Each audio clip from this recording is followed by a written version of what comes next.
मुळात जो तथाकथित वाद जो निर्माण झालेला आहे आणि याला माझ्या वक्तव्याच्या अनुषंगानं जी भाजप गरळ ओकते आहे त्यांना मला स्पष्ट शब्दामध्ये शिवाजी महाराज आपल्याकडून शिकण्याची आवश्यकता नाही हे या ठिकाणी मी अत्यंत विनम्रतेने आणि तेवढ्याच स्वाभिमानाने या ठिकाणी सांगू इच्छितो। हिंदवी स्वराज्याचे संस्थापक छत्रपती शिवाजी महाराज ही महाराष्ट्राची आमची काँग्रेसची आणबाण शान आहे। त्यांचा पराक्रम अद्वितीय आहे आणि त्यांच्या पराक्रमाच्या अनुषंगानं हिंदवी स्वराज्य निर्माण झालंय आणि त्या स्वराज्याची प्रेरणा थेट स्वरूपामध्ये आपल्या संविधानापर्यंत आहे। काल पत्रकारांनी मला प्रश्न विचारत असताना विचारले की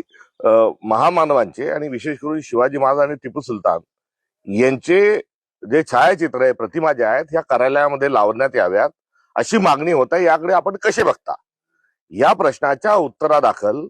माझं जे उत्तर होतं ते हे होतं की शिवाजी महाराजांनी जो स्वराज्याचा विचार दिला त्याचाच आदर्श हा टिपू सुलतानने घेतला आणि टिपू सुलताननी तो आदर्श घेऊन इंग्रजांच्या विरोधात ते लढले आणि त्या अनुषंगाने या प्रतिमा ज्या आहेत ह्या सोबत लागण्याच्या अनुषंगानं समकक्षतेच्या अनुषंगानं माझं हे वक्तव्य केलेलं आहे। मी शिवाजी महाराजांचा जो पराक्रम आहे तो अद्वितीय आहे हे यापूर्वीच सांगितलेलं आहे आणि या माझ्या प्रश्नाला दाबून कुठेतरी जे वक्तव्य चालवण्यात येत आहे हे भारतीय जनता पक्षाचा हा खोडसाळपणा आहे।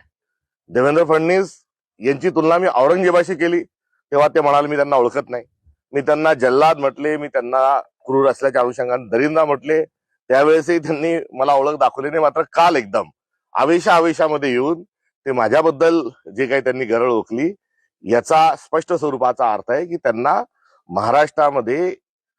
जे मूलभूत मुद्दे आहेत